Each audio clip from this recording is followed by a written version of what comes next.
आज हम बात करेंगे 3 हस्त पुस्तिकाओं के बारे में जो एक दूसरे की पूरक हैं।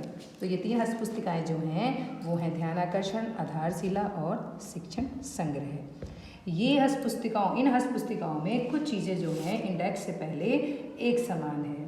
जैसे कि हम बात करें तो शिक्षण हस्त पुस्तिकाओं का संक्षिप्त परिचय दिया हुआ है, उपयोगार्थ कैसे आप इसका उपयोग करेंगे, संरक्षण, निर्देशन, संकल्पना, संदेश, प्राकथन, ये सब चीज़ें जो हैं इन तीनों पुस्तकों में एक जैसी हैं, तो उन्हीं के बारे में बात करेंगे। चलिए शुरू करते हैं। पाठ्यक्रम निर्धारित दक्षताओं के अनुरूप सभी बच्चों की लर्निंग आउटकम के लक्ष्य की प्राप्ति हेतु राज्य परियोजना कार्यालय समग्र शिक्षा अभियान उत्तर प्रदेश द्वारा इन 3 हस्त पुस्तिकाओं का विकास किया गया। जैसे ही हम पेज पलटते हैं तो पहले पेज पे आपकी शिक्षण हस्त पुस्तिका संक्षिप्त परिचय एवं उपयोगार्थ सुझाव आते हैं। इसी तरीके से आगे बढ़ेंगे तो जो चीज़ें मैंने बताई कि संदेश दिया गया है, फिर संदेश देने के बाद आपको प्राकथन तक दिया गया है, तो उसी चीज़ को हम लोग आज डिस्कस करने जा रहे हैं। तो शिक्षण हस्त पुस्तिकाओं की बात करें तो संक्षिप्त परिचय और उपयोगार्थ सुझाव दिए गए हैं।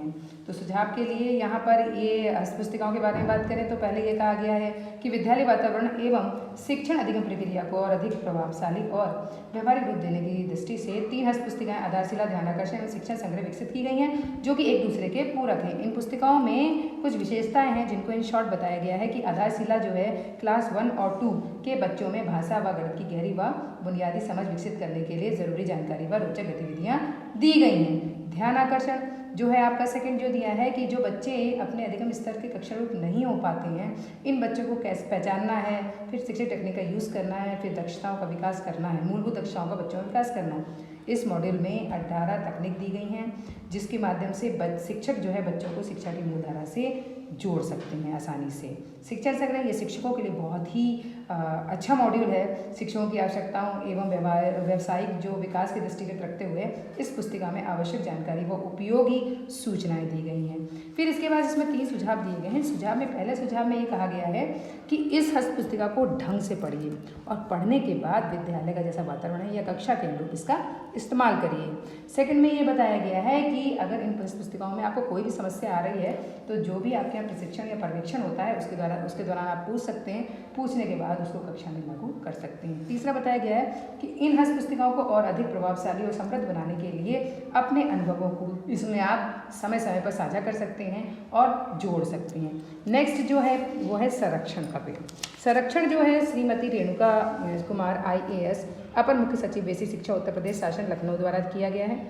निर्देशन जो दिया गया है वो श्रीमती मनीषा त्रिघाटिया IAS सचिव बेसिक शिक्षा उत्तर प्रदेश शासन लखनऊ द्वारा किया गया है। संकल्पना जो दी गई थी वो श्री विजय किरण आनंद IAS महानिदेशक स्कूल शिक्षा एवं राज्य परियोजना निदेशक समग्र शिक्षा उत्तर प्रदेश द्वारा की गई है। और इसी पेज पर किन किन का परामर्श लिया गया है, समन्वय किन किया गया है, संपादन लेखन मंडल कौन कौन है, तकनीकी सहयोग क्या है, किसने किया है और चित्रांकन किसने किया है, कितने पेज लगे हैं, इस बारे में इस पेज पर जानकारी दी है। इसके बाद चलते हैं हम लोग संदेश पर।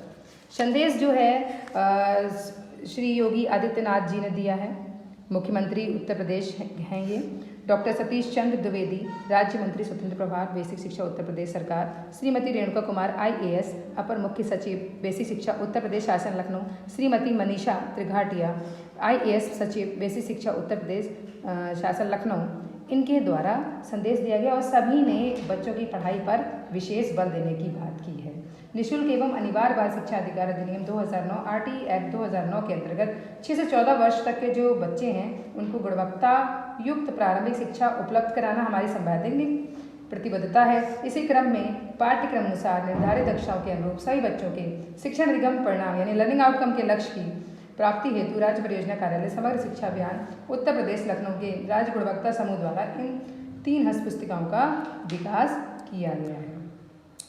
इन 3 हस्त पुस्तिकाओं में पहली जो हम बता रहे हैं आधारशिला, ध्यानाकर्षण और शिक्षण संग्रह, जिनको हम क्रमशः कह सकते हैं foundation learning, remedial teaching, compendium. इन हस्त पुस्तिकाओं में जो भी बच्चे प्रारंभिक कक्षाओं में भाषा, गणित, विज्ञान और अन्य विषयों की रुचिकर आनंदमय व रुचिकर बनाने के उद्देश्य से शैक्षिक तकनीकों का विवरण जो है इन हस्त पुस्तिकाओं में अच्छे ढंग से दिया गया है। तो इन सब का जो आप सभी का ये मानना है कि शिक्षक अगर इन हस्त पुस्तिकाओं का इस्तेमाल करें, यूज़ करें, तो इसके माध्यम से अपने विद्यालय का आकर्षण स्वरूप देने तथा दैनिक कक्षा शिक्षण को प्रभावी एवं रुचिकर बनाने में सफल हो पाएंगे। तो ये आप सभी का संदेश है। इसके बाद आता है प्राकथन। तो प्राकथन जो है वो गुणवत्ता प्रकोष्ठ समग्र शिक्षा उत्तर प्रदेश द्वारा दिया गया है। इसमें कहा गया है कि मनोवैज्ञानिक अध्ययनों के आधार पर प्रमाणिक रूप से कहा गया, ये कह सकते हैं हम कि हर बच्चा सीख सकता है, प्रत्येक बच्चा जो है सीख सकता है, अगर उसको विद्यालय में टीचर का सहयोग मिले, शिक्षक का सहयोग मिले, वो भी उसे, और व्यवहार टीचर का जो स्नेहपूर्ण हो, संवेदनशील व्यवहार हो, तो वो ज़रूर बच्चा उस चीज़ को, अपने लर्निंग आउटकम्स को प्राप्त कर पाएगा। प्रारंभिक स्तर पर जो कक्षा शिक्षण रुचिकर एवं आनंदमय हो, जिसके फलस्वरूप बच्चे अपनी कक्षा के अनुरूप निर्धारित दक्षताओं को भलीभांति सीख सकें। इस लक्ष्य को देखते हुए शिक्षकों के उपयोग के लिए ये 3 हस्तपुस्तिकाओं को विकसित किया गया है। ध्यान आकर्षण, आधारशिला, शिक्षण संग्रह। तो ध्यान आकर्षण की फिर से हम इसमें प्राकथन में बताया गया, शिक्षक उन बच्चों को सीखने में विशेष मदद कर सकते हैं जिन बच्चों को शिक्षकों की आवश्यकता है। तो उसका करने का तरीका ये रहेगा कि पहले आप उसको चिन्हांकन करिए बच्चों, फिर उसका वर्गीकरण करिए, फिर काफ़ी जो आपके 18 शिक्षण तकनीकी बताई गई हैं उसका उल्लेख दिया गया है इस बुक में। उसके माध्यम से बच्चे जो शिक्षक है बच्चों को सीखने में सहयोग कर सकते हैं। फिर दूसरी पुस्तक है आधारशिला। प्राथमिक स्तर पर कक्षा 1 व 2 में भाषा व गणित विषयों को किस प्रकार रोचक तरीके से शिक्षण कराया जाए ताकि इन जो विषयों पर बच्चों की समझ का विकास करते हुए मजबूत आधारशिला रखी जा सके तथा भाषाई एवं गणितीय विकास के द्वारा उनके व्यक्तित्व एवं भावी जीवन को हम उन्नत बना सकें। तो जो इसके बाद है वो है शिक्षण संग्रह। तो शिक्षण संग्रह में दिया गया है कि इसमें रुचिकर एवं प्रभावी कक्षा शिक्षण हेतु योजना बनाने को दी गई है। सक्रिय पुस्तकालय, शिक्षक डायरी, आकर्षण विद्यालय भवन को जो सीखने में सहायक सामग्री के रूप में कैसे विकसित किया जाए इसके बारे में बताया गया है। फिर कहा गया है कि शिक्षकगण अपने दैनिक कक्षा शिक्षण को प्रभावी, रुचिकर एवं आनंदमय बनाने के उद्देश्य से इन पुस्तिकाओं का उपयोग करके कर लेंगे। तो जिसके फलस्वरूप क्या होगा कि सभी बच्चों का अपनी कक्षा के अनुरूप निर्धारित दक्षताओं को सीख पाएंगे।